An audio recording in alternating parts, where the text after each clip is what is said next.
寸之地，碾落做成泥。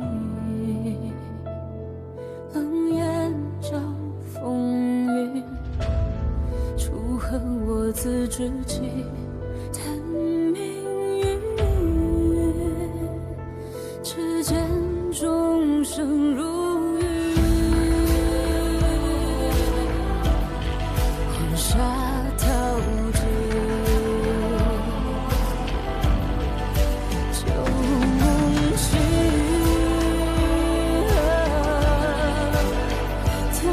剑无知，举中指，算如意，步步陷中意，纵使真天气，一命破残局。举中计，冷落雨，缓缓虚实境，天地作证。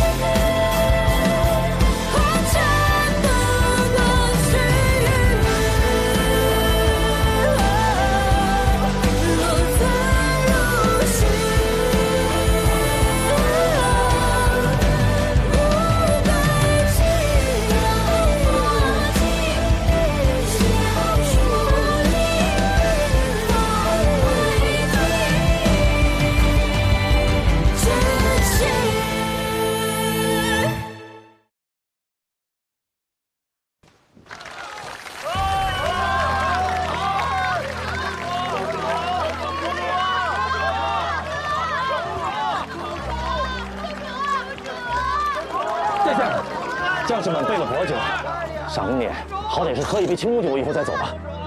将军的好意我心领了，但我们要赶往云中郡，耽搁不得。队长，哎，丫头着急回家，你拦着做什么？让开，让开，让开！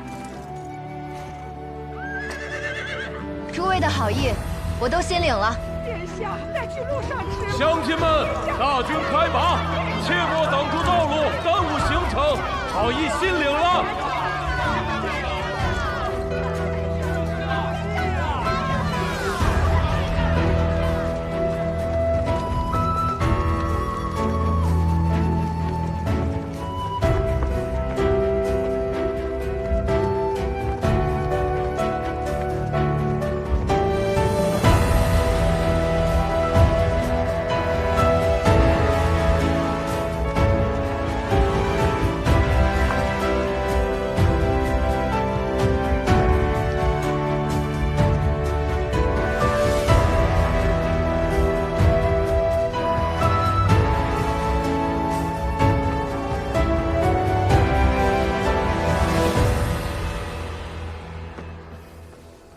大人，太傅到了，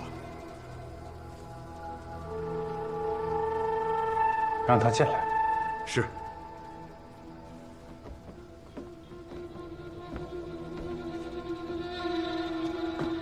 谢大人深夜仍在操劳，实乃朝廷栋梁啊！太傅深夜到访，不会只为了夸我几句吧？本官是来贺喜的。谢大人。 望城一役，可谓大捷。太傅何出此言？望城大捷是长公主运筹帷幄，当然了，还有九弟冲锋陷阵。不过本官也不敢居功。谢燕来一路护送长公主，祝长公主取得望城大捷。那这云中郡的边军呢，便是有望接手了。谢大人。 好算计！太傅糊涂了，九弟的禁军统领是陛下亲封的，怎可随意离开皇城？再者说了，边军哪有那么容易接管？对别人或许不易，但是对谢大人来说，不是易如反掌吗？毕竟你那九弟能调动仓木寨山匪为他助战。 哎呀，就是不知道他清楚不清楚，自己与那群仓木寨的山匪，在这魏家村的渊源。太傅，有些话说出口，可就收不回了。哎，谢大人，何必紧张呀？本官只是好奇，这魏家村的这场大火，究竟是谁的手笔？一个疼爱弟弟的兄长，又为何会对真相避而不见呢？太傅若是有证据，大可以去陛下那儿上奏，深夜前来试探于我。我送太傅一句话吧：借谢燕来这把刀，可砍不断谢家这棵树。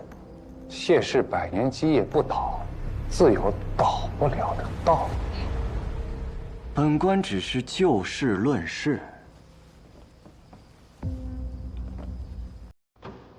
至于这百年根基，若是方法得当，大树也能连根拔起。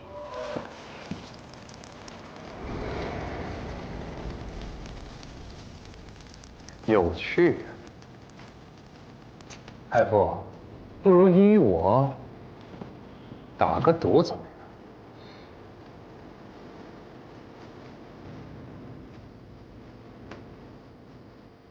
赌什么？就赌明日朝会，你我都称病不上场。试探圣心？不，我是想让太傅看清楚人心所向，谢家的分量，落于我主人。好，我下注。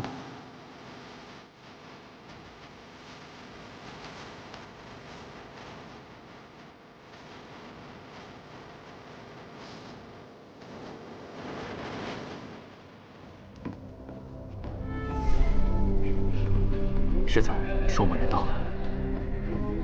世子大意，湘南军会出兵协助我军攻打望城，可世子非但没有出兵，还眼睁睁看着我军兵败，折损大半，我军残部全数死于云中军境内。不知世子作何解释啊？战场瞬息万变，我冒险借道给贵部，已是竭尽所能，又岂能微不先知？况且，贵军残部若是死在我萧南郡内，朝廷还会对我怀疑苛责，于我来说没有半分好处。若是因此怀疑我与朔漠合作的诚意，着实让人心寒呐。世子一句不知，就让我朔漠将士白白送死吗？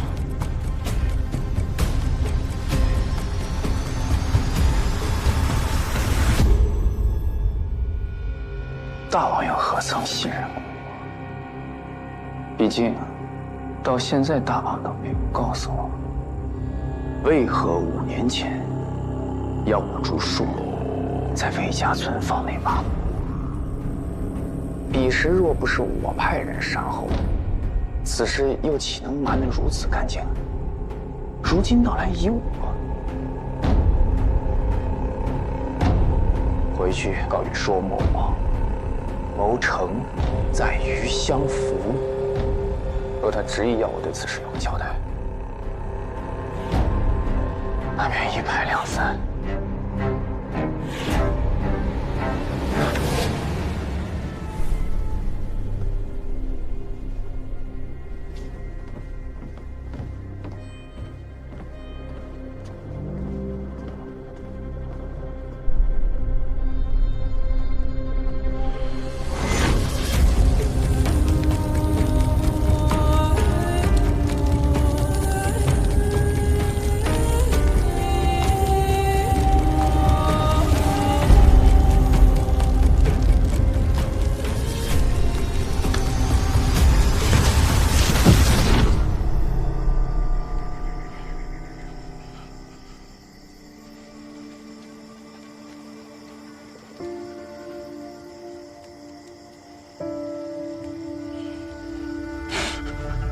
阿九，你做噩梦了？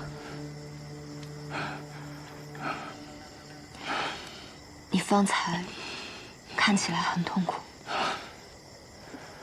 无妨，做梦而已。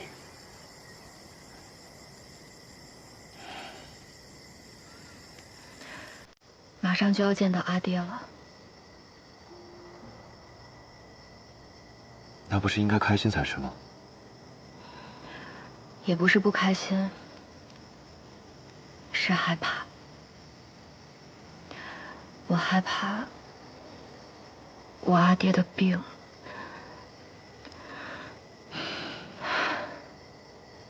是人皆会生病的，别担心，说不定等我们到了以后，老头的病都已经好了呢。希望真如你所说的。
将军说过，有朝一日你回来，他定会在城门口等你。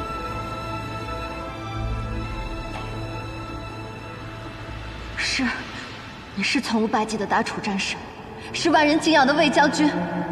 可你何曾问过一句我想不想要做将军的女儿？从小到大，别的女娘有双亲照护，而我呢，无人看顾的泥猴。我可曾向阿爹你哭诉抱怨过一句？我不敢向你索求哪怕一点点的关心，因为你太忙了。你忙着忽悠你的边关百姓，忙着树立你的赫赫威名，你忙到根本无暇关心一句你的女儿究竟想要什么。爹，我与阿寻是两情相悦，与出身又有何干系？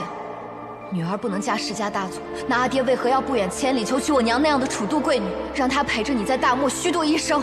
你娘的事儿，轮不到你王家平了。那我的事儿你也少管。对不起，是我对不起你，阿爹，对不起。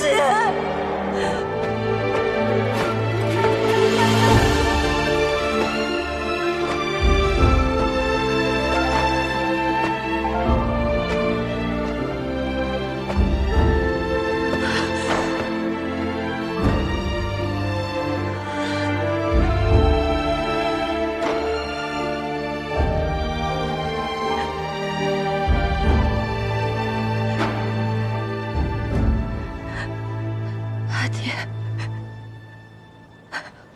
我终于回来了。好，回来就好。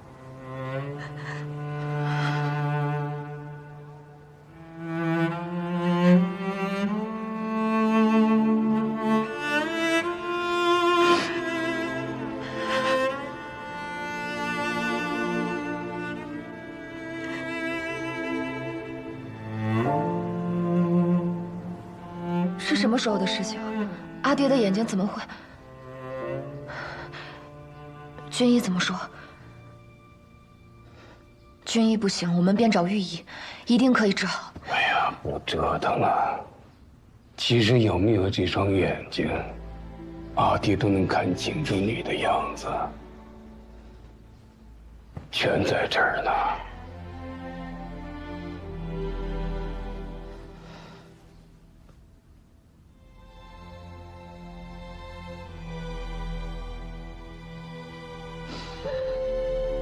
其实，眼睛看不见这段日子，阿爹的心里反倒平静许多。或许是老了，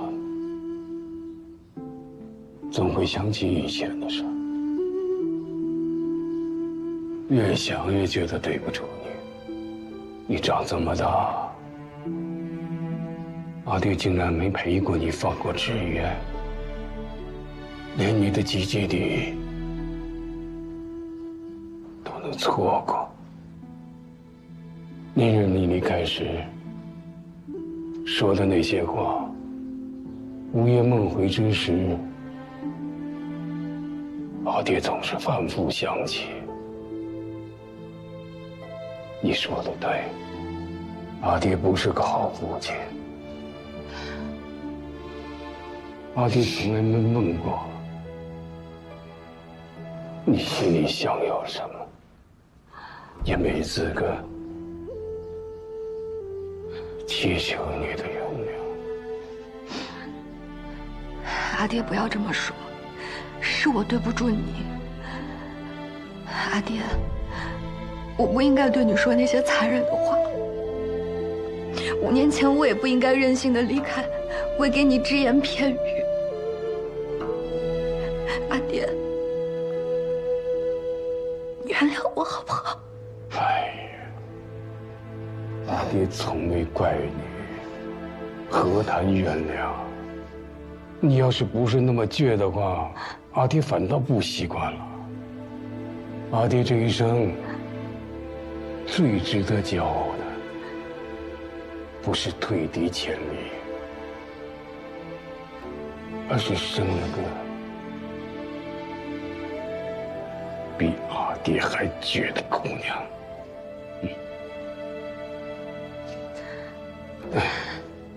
望城大捷之日，阿爹心中欢喜，让长荣代笔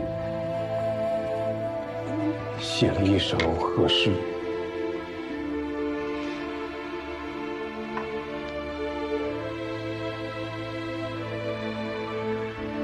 明珠韵读，蒙尘久过。起步尔思，历此风骨。精佩久也，光生万丈，赫赫明明，照彼四方。陛下，望城送来的封赏军报，800里加急。陛下还没开口呢，这长公主便亲自论了赏，怕不是想越俎代庖吧？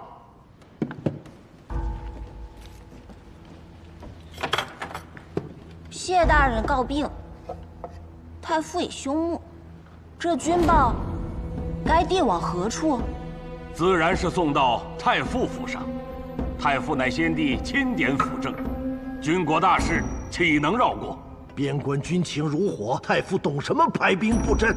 谢大人告病之前早就说过，军报直送谢府。太傅也早有明令，边务须经太傅府复核。高阳谢氏100年门阀，有些事情记不清了。这谢氏出现几位宰辅啊？本朝开国以来，6位。那就送去谢府。这也不像话了。无事了吧？无事，退朝。臣等送陛下。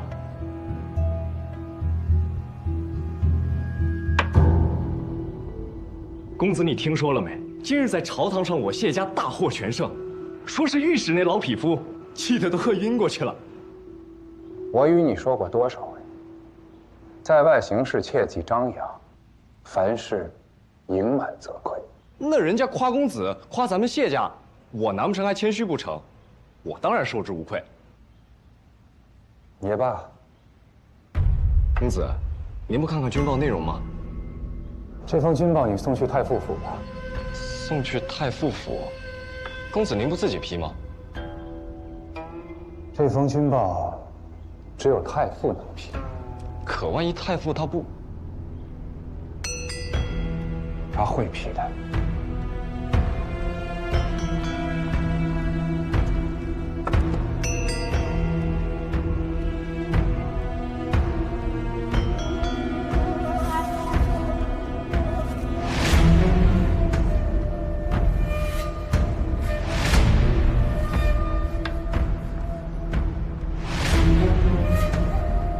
太傅，你输了。何必动怒？谢艳芳这样的对手，急不得。他抢到了军报，连劈都懒得劈，分明是在羞辱本官。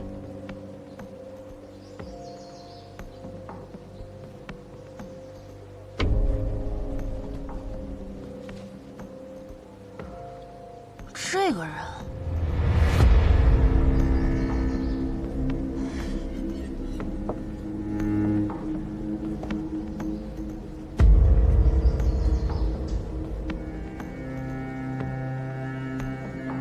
是他。何人？梁强，三皇子案牵扯梁家，谢艳芳亲手流放的。好，好，好。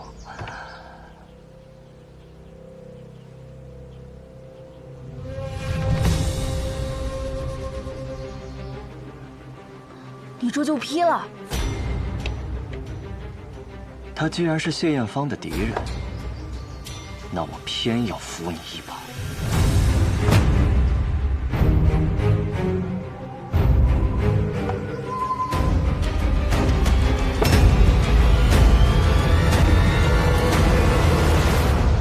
阿爹，爹，你睡了吗？我回来了。知道了，还没睡，等着你呢。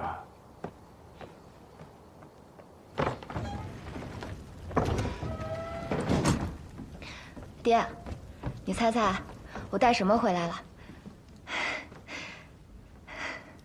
新征的娘子抓到奸细了。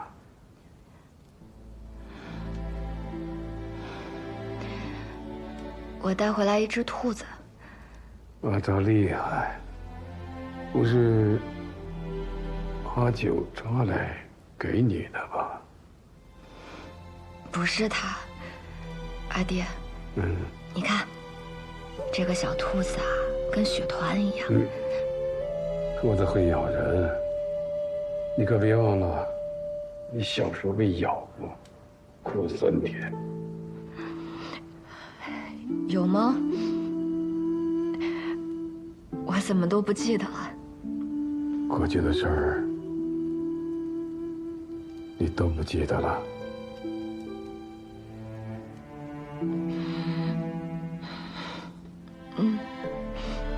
你小时候啊，可不一般。刚出世的时候，满屋红光。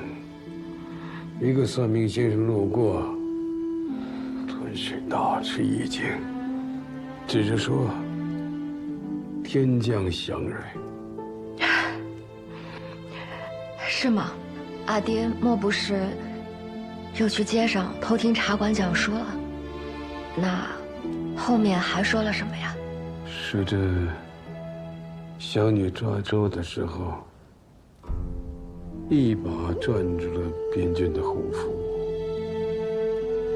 刚年方5岁，就带着府里的小厮丫鬟，用扫帚当长枪，用棺盖当盾牌，硬是把厨房里的蒸笼堆成了敌城，还寻人排兵布阵，最后把老管家3个下蛋的老母鸡给俘虏了。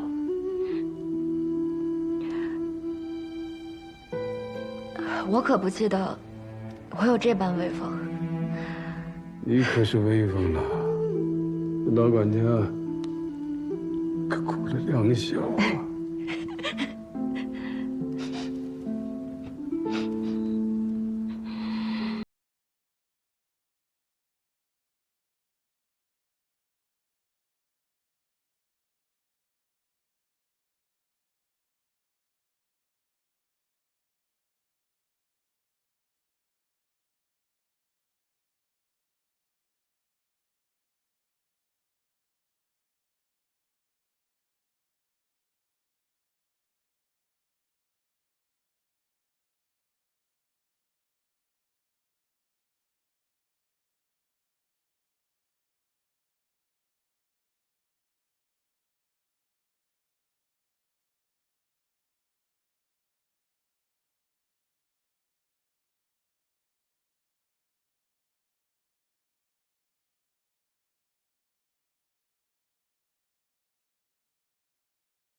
5年前我离开时，阿爹还能挽弓射箭，他究竟是何时病的？不敢欺瞒娘子，将军近2年的身子骨，一日不如一日。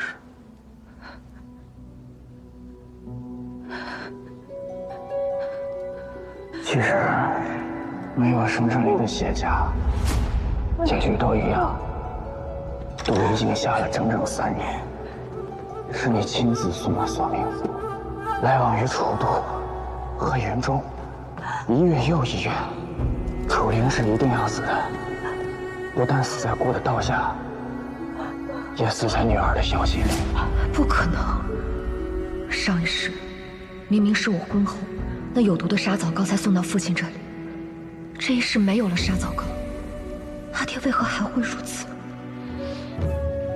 将军身体异常，你可知是何缘故？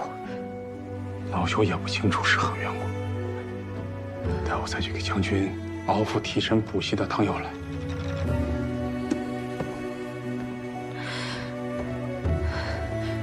你在我阿爹身边5年，可知他近来为何身体衰败如此之快？对不起，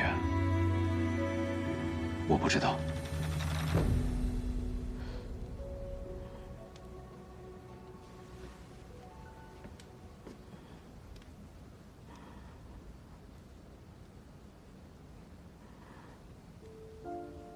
重来一世，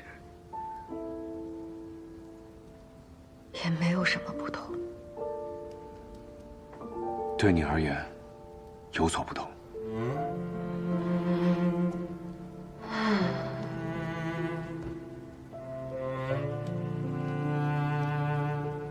可是该有的遗憾，还是会有。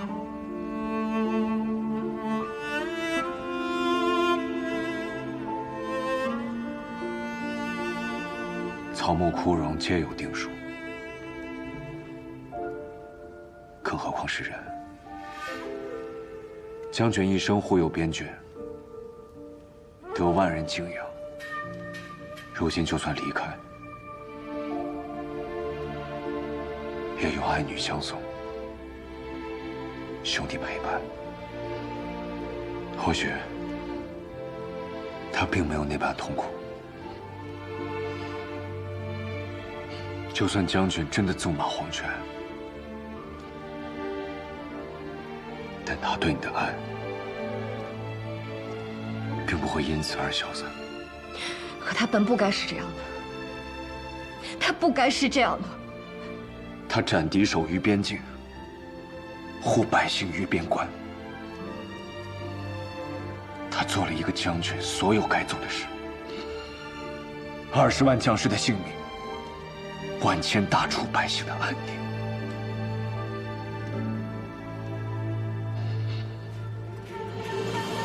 你还要让他做什么？我要他活着，我要他活着，要他叫我臭丫头，我要让他陪我做沙枣糕，要他教我骑马射箭。我还要弥补他关于女儿所有的一切。我要的是会骂我但会等我回家的阿爹，而不是这冰冷牌位上的一句“魏将军英灵”。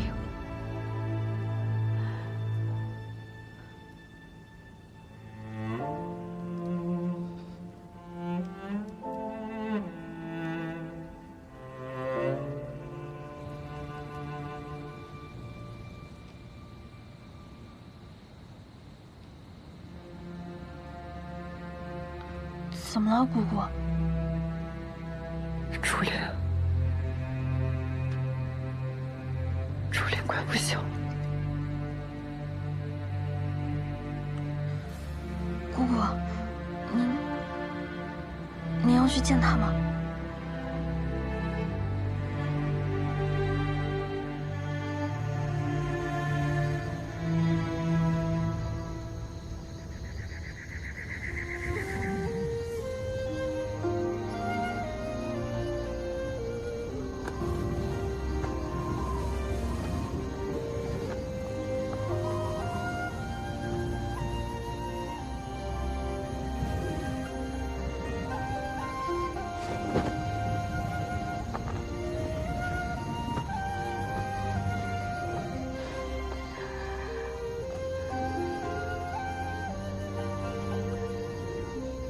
阿九，你说人死之前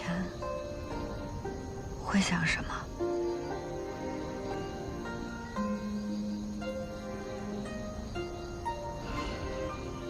未说完的话，未赴的约，或者未了结的心愿。我阿爹的心愿会是什么呢？如果你真的想知道，那就等他醒来，你亲自问他。不要再这样的折磨自己了。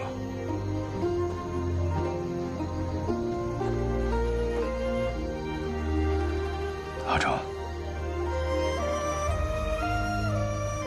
你现在这样一副做错事的样子，你阿爹他不会喜欢的。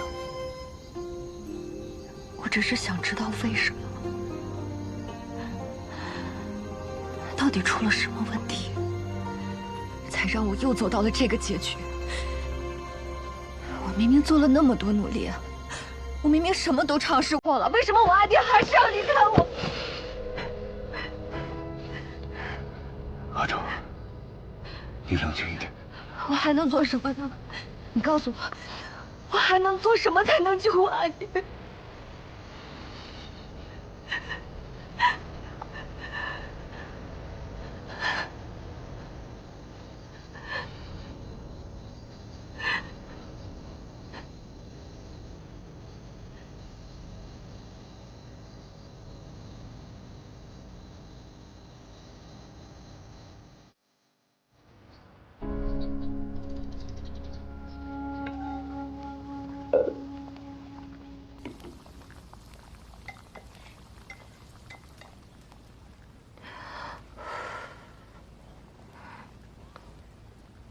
味道还是淡了些。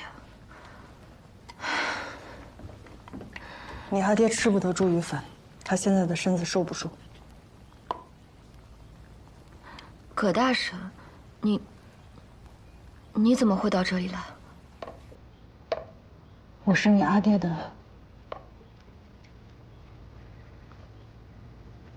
故人，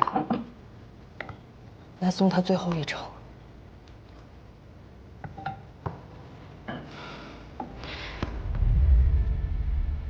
你到底是谁？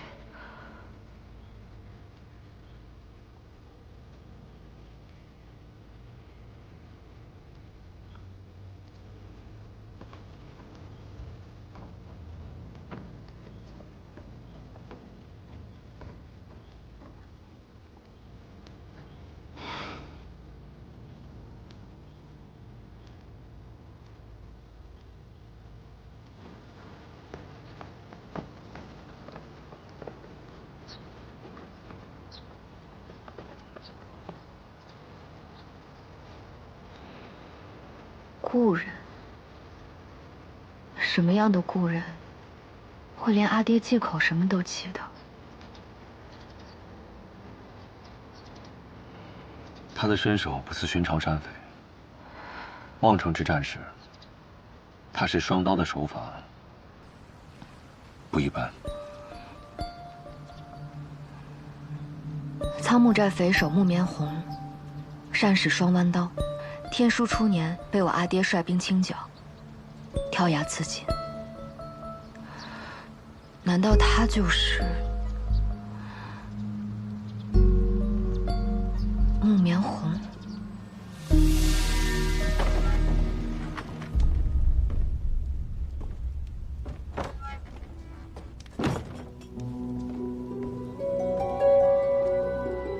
将军，这是府上新来的侍婢，不会说话，但熬药煮汤是把好手。又老了。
你喜欢这样的阿爹吗？不喜欢。为何？因为他是别人的英雄，是大楚百姓的英雄。但我想要的，他是一个寻常的父亲，会给我雕木头娃娃，会陪我看烟火，会给我梳漂亮的辫子，同我度过每一个生命中重要的时刻。但好像这些都没有。那你娘呢？难道我阿爹一直都在骗我？我娘是……绝不可能。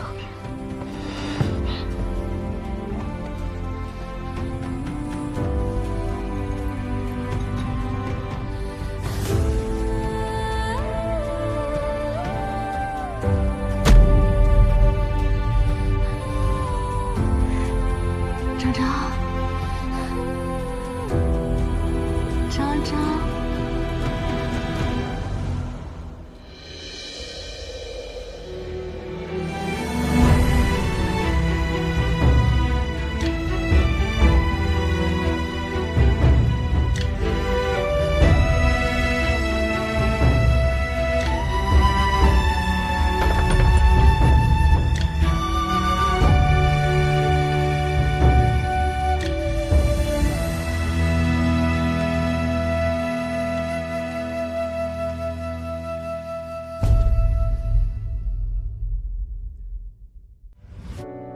断肠苦枝残烧，衔泥沼，偏要成云霄。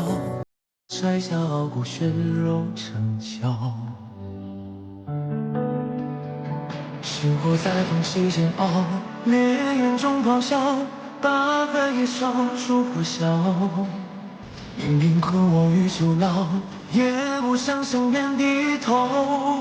求饶，总是有光渺渺，我自桀骜，浮游鱼肚沧海，不问今朝，不问结局，我一心我道，无惧路遥，留一生于不草，也要燃烧，只见冲破天崩一刀，让这万世伤痕成为我心的骄傲。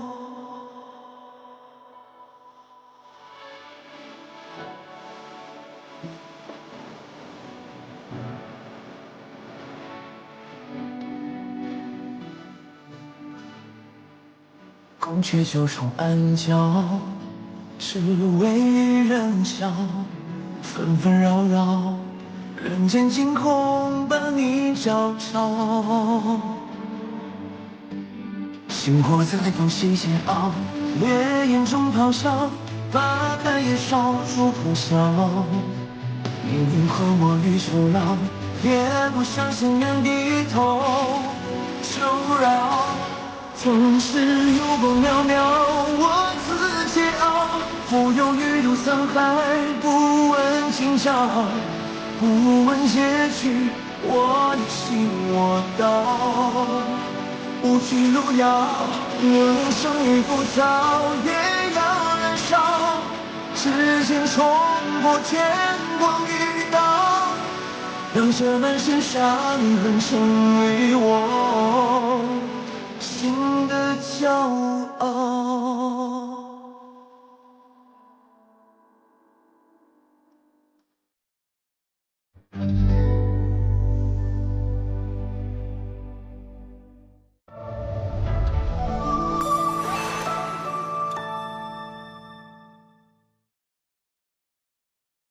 在方寸之地，碾落做成泥。冷眼照风雨，楚河我自知己。叹命运，只见众生如雨，黄沙淘尽。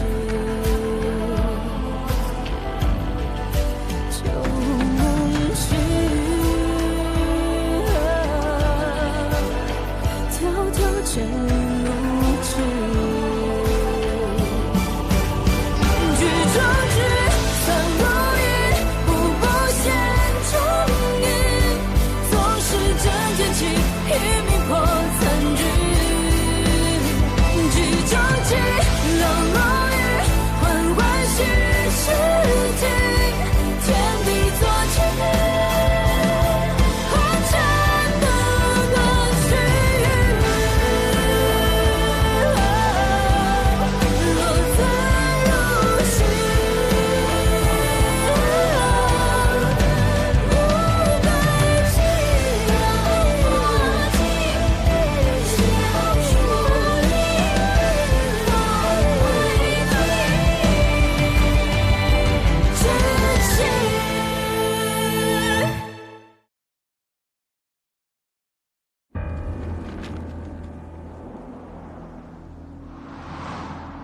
我与先帝萧景年少相识，曾以为我们会是彼此一生的挚友。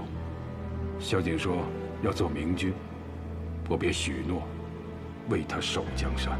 朔漠集结5万骑兵，云中守将请求增援，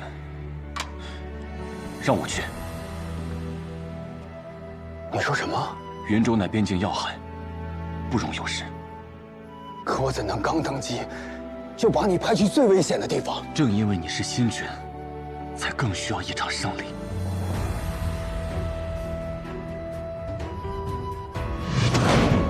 卓楚灵任魏将军，统领边军，即日赴任云中郡。那一日，他将代表权力的龙吟宝剑递到我手中，可再利的剑，也斩不断宿命。我步入云中的第一站，便遇见了他。男人小儿，可敢与我一战？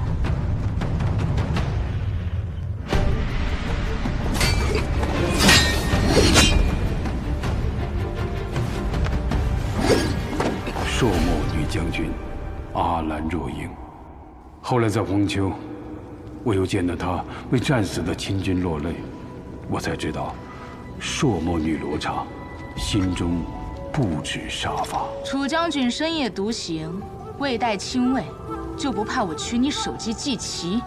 我今夜前来，不是跟你争吵的，我是想和你聊聊。你我有什么可聊的？止歌。止歌。我独自去见他，送他母亲给我的玉佩，上刻“止歌”2字。他迟疑后，终究接下，并回赠我一只朔漠的骨哨。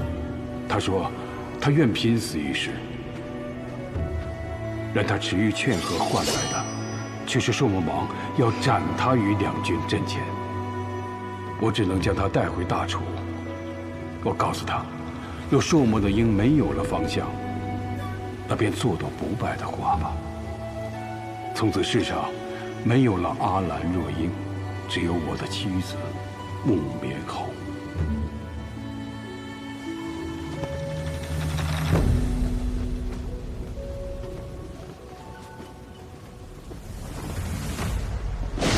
直到楚都的圣旨传来，我的君王要我亲手了断自己的誓言。他说，去母留子是为我的前程，也是为了楚氏全族。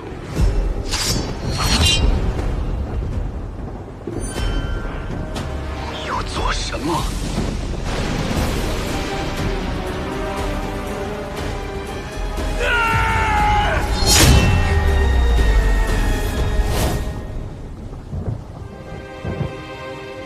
斩刺剑一世入手云中君，飞凤朝永不踏入皇城半步。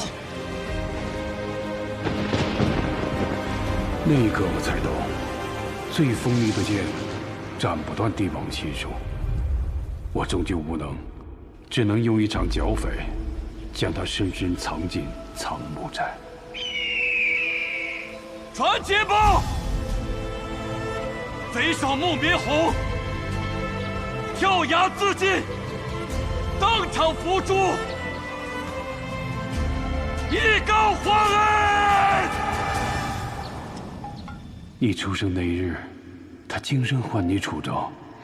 他说：“愿你长大之后，这世间再无战火，每天都能平安地看到太阳升起，朝如初阳。”你呀，你便叫楚昭吧。昭昭啊，你要无忧无虑地长大。如果以后有人问起你的母亲，你便告诉他们，你的母亲生活在楚都，琴棋书画样样精通。她虽然不能陪着你长大，但是她比谁都爱你。老张，这就是你要的当啊！阿爹在说什么胡话？这又是哪里听来的话本子呀？一点都不精彩。阿爹以后不要再讲了。阿爹没有骗你。我娘是楚都贵女，是大家闺秀，不是什么说墨女将。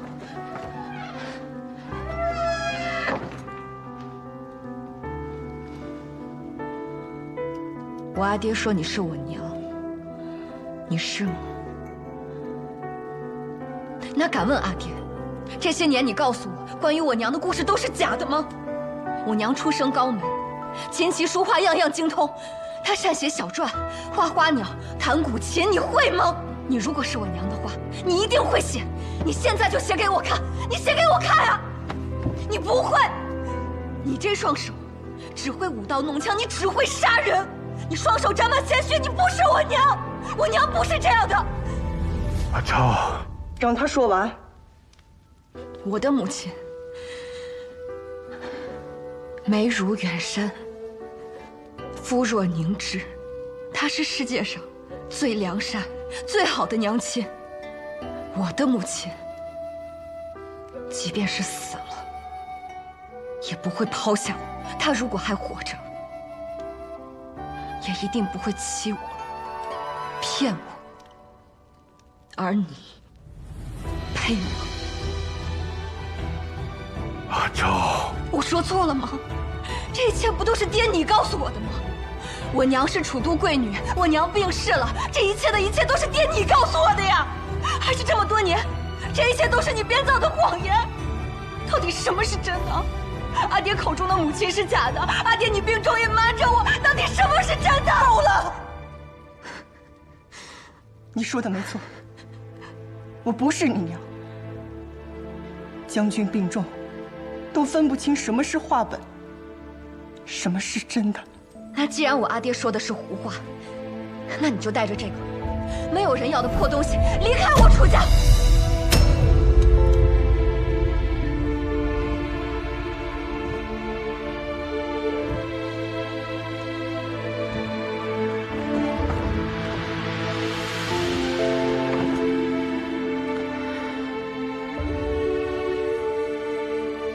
是何苦啊？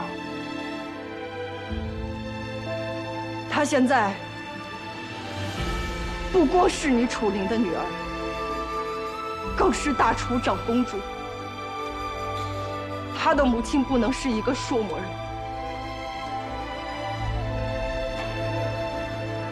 也不应该是我。阿兰，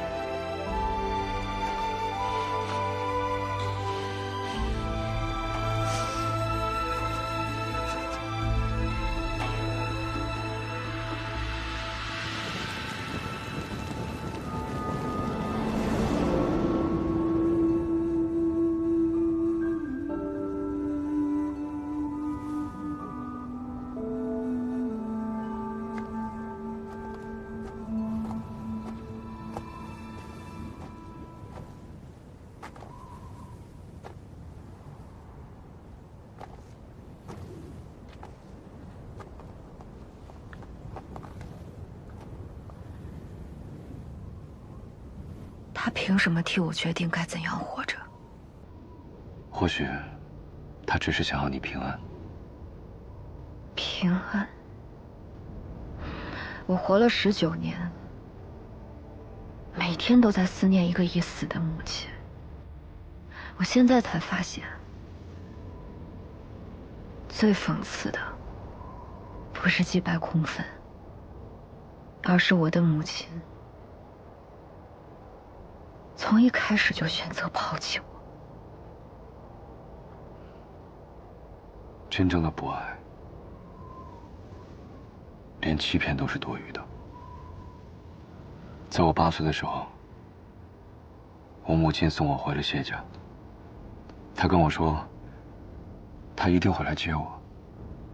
可到最后，也没有等到她。你是想告诉我，他们骗我，是因为爱我？欺骗分很多种，有人欺骗是为了伤害，而有人欺骗是为了守护。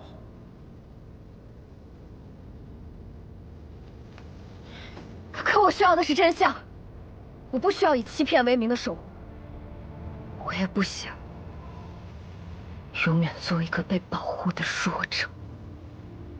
19年，他们骗了我19年。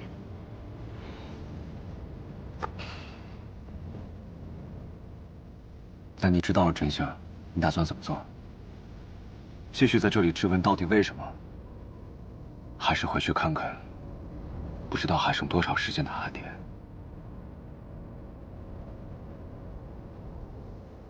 阿成，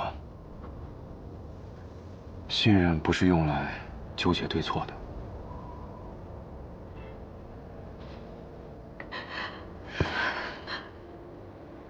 将军已经没有时间了，你还要浪费时间在互相责怪什么？没有可是，你已经错过了19年，在这最后时刻，你还想要留下遗憾吗？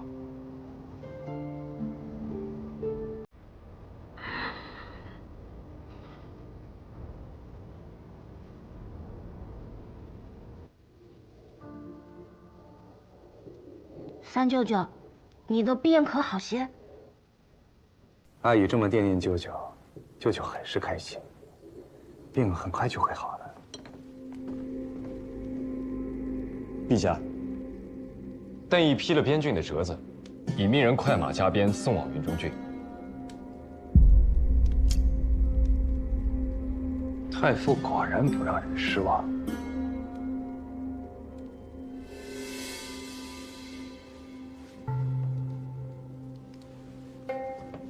阿爷，你知道以子之矛，攻子之盾？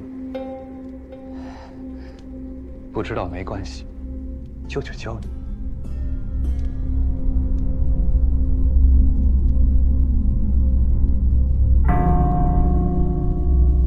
你们俩去那边，你们俩去那边，都给我听紧了！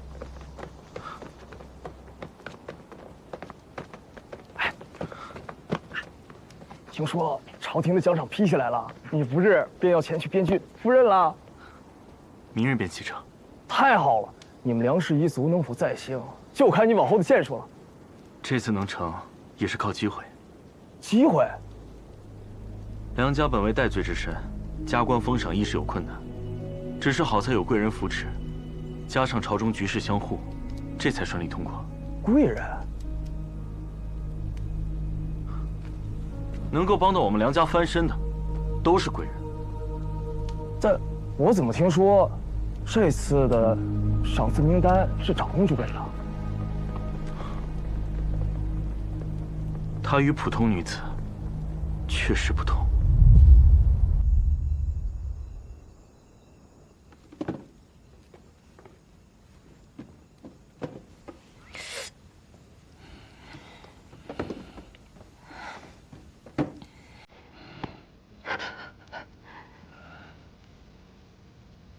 涂点糖霜糕吧。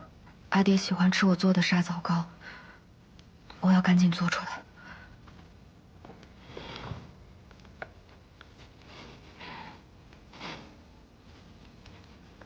这个馅儿用筷子不好拌，你试试这个。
你和将军分明相爱，却被迫分开了，你为何不承认？我们相爱过，但阿昭不能有一个说某人的母亲，就如同楚灵不能有一个说某人的妻子。你若真为他们父女着想，就别再追问这些。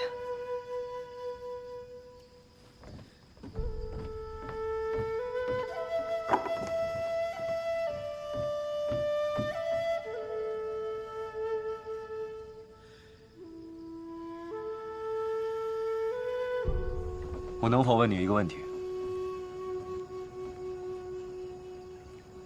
你可曾后悔过？后悔什么？后悔当年离开了他，让他以为自己没有娘亲，深留遗憾的长大。有些事不是后悔就能改变。可是现在呢？此时此刻，他就在里面，崩溃、绝望。你真的忍心吗？我能做什么？承认自己的身份，让他背负敌国血脉的耻辱，还是让他寡尽一身尊，跌入万人唾弃的深渊？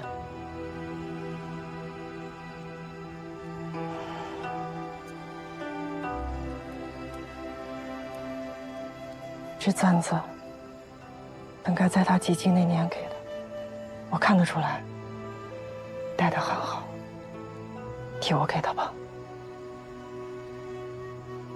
别说是我给的，就说是你送的。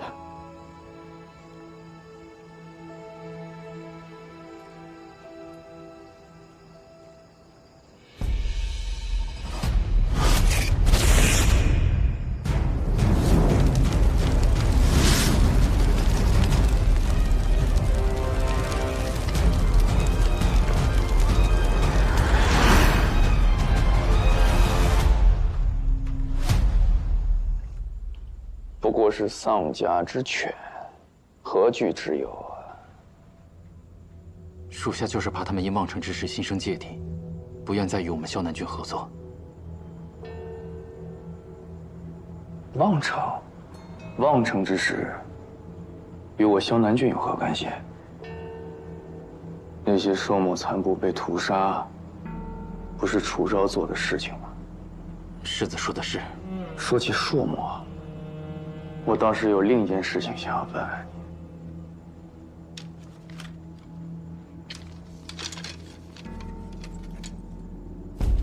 我不是跟你说过吗？马厩登记的货物，不得再出现萧南郡的徽记。属下该死，这批货本该走北方官道的，想着暗记藏的深些，方便辨认。5年前魏家村那把火，还是没让你学到教训。怎么敢又将运输记号做在货物上呢？属下这就去重新处理。魏家村那个叫做阿响的孩子找到了吗？回禀世子，还没找到。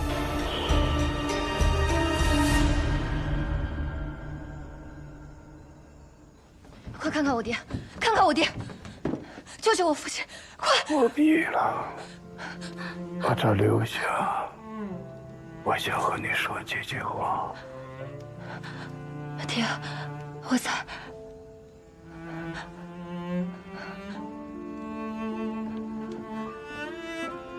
阿昭，别恨你呀，娘。出身寿末，不是他的错。他想保护你，也不是你憎恨他的理由。那是走错路，离开你，唯一能保护你的方法。你阿娘很好，她也很爱你，是阿爹的错，是这乱世的错，才让他没有办法留在你身边陪你长大。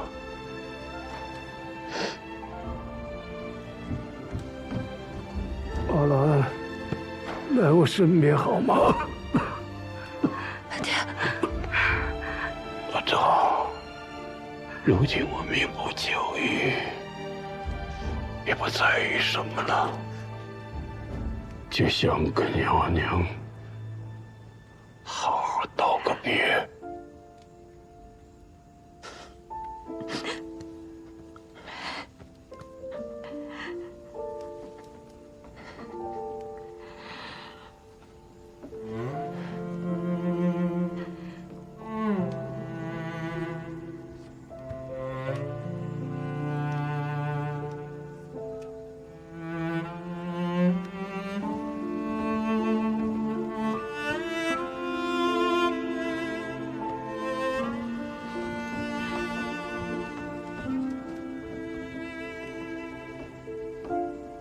当年我俩生离之时，我俩说过，从此不复相见。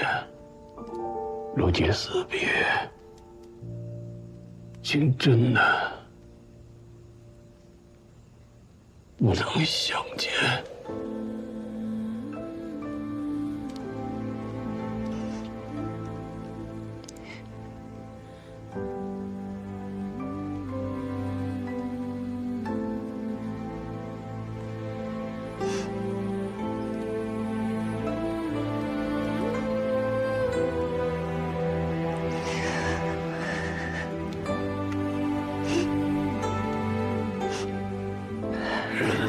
说我是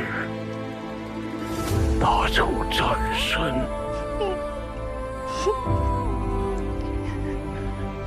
可是迦兰的楚灵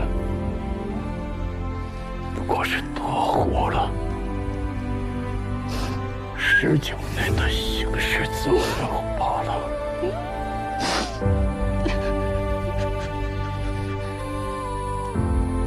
阿兰，我在。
谢家族徽，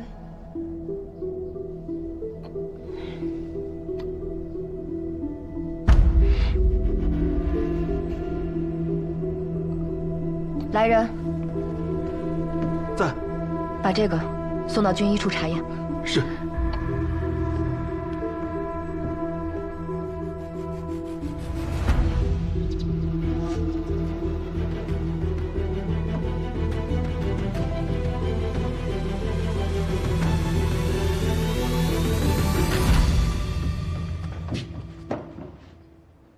长公主，臣已验过此药，乃是数种毒药炼制而成，短时间内可让人气血流速提升，肌骨爆发力激增，甚至令濒死者回光返照。这与臣在古书上看到的1味奇毒千机燃血饮颇为相似。我爹何时服用此药？臣记得天书16年重阳，将军身中毒箭，生死垂亡之际，曾服用过一颗非军中所有之药。当时不曾验药。当时情况紧急，来不及验药，加上将军服用后身体并无异常，因此之后未加深究，只是简单的记录在案。难怪将军身体状况如此异常，原因此乃非救命之药，乃是买命之资。此药服用后，毒素沉积体内，侵蚀心脉，不可逆转。古书上记载，此药一经服用，需3年后加服1丸，才可续命3年。若不能及时加服，身体反而急速衰败，神仙难救。你刚说此药并非军中之物，那它是从何而来？说。是阿九给的。上一世，天书19年8月初8安平之乱，阿九送我到萧玄身边后，即刻返回云中去。也就是说，如果药是他给的，阿爹在重阳能及时服下第2颗，可续命3年，直到安平3年才毒发。而这一世，天书19年，大婚取消，安平之乱提前。谢燕来因我获封禁卫军统领，长久滞留楚都，凑过给阿爹的服药时间，所以阿爹他才毒发不治。能给他药的人，那就只有谢燕来。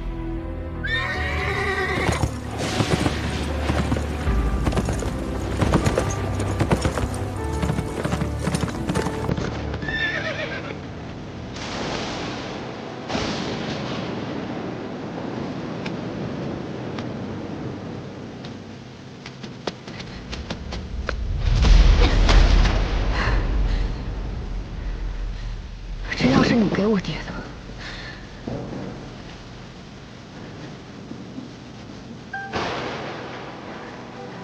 是。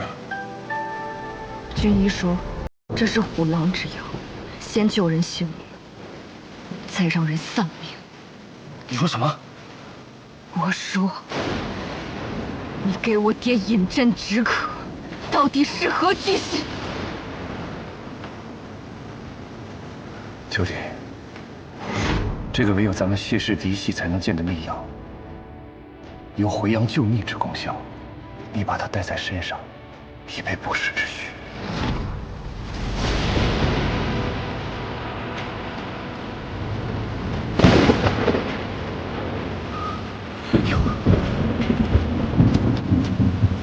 你骗我！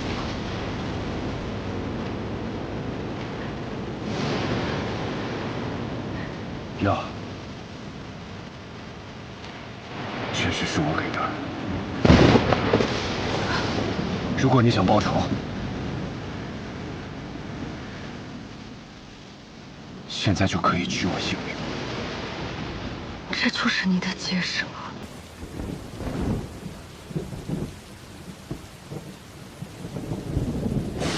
谢燕来，你当真以为我不敢杀你吗？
我在风息中熬，烈焰中咆哮，八分一双烛火笑。明明和我与旧老，也不想向眼低头。就让总是有光渺渺，我自桀骜，浮游于路沧海，不问今朝，不问结局，我行我道。无需路遥，留一生与浮躁，也要燃烧。指尖冲破天崩地倒，让千万身上变成为我心的骄傲。现在，你我两不相欠。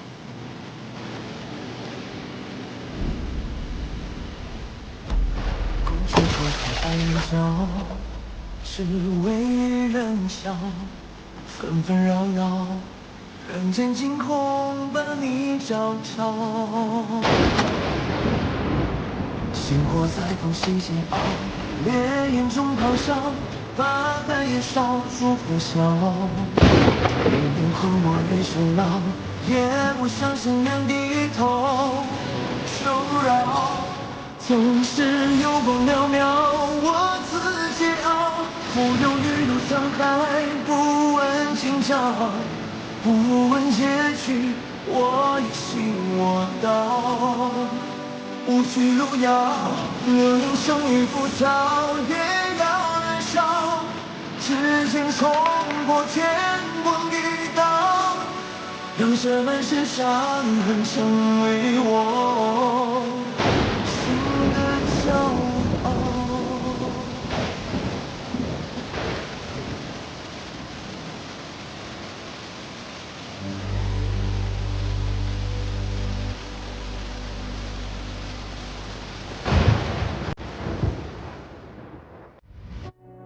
断肠苦枝残烧，心一朝，平遥成云霄，摘下傲骨血肉成鞘。星火在缝隙间熬，烈焰中咆哮，把寒夜烧出火硝。命运困我于囚牢，也不想向人低头。求饶，总是有光渺渺，我自桀骜。不忧余渡沧海，不问今朝，不问结局，我一心我道。无需路遥，流萤生于浮躁，也要燃烧。指尖冲破天光一道，让这满身伤痕成为我心的骄傲。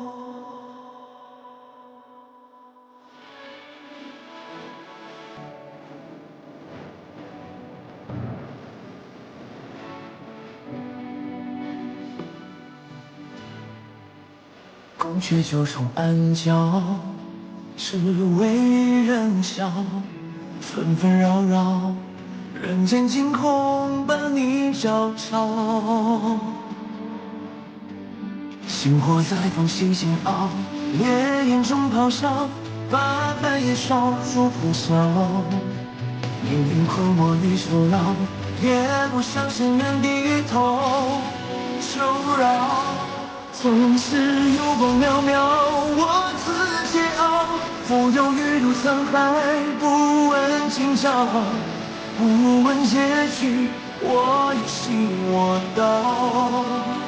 无需路遥，流萤生于浮躁，也要燃烧。指尖冲破天光一道，让这满身伤痕成为我心的骄傲。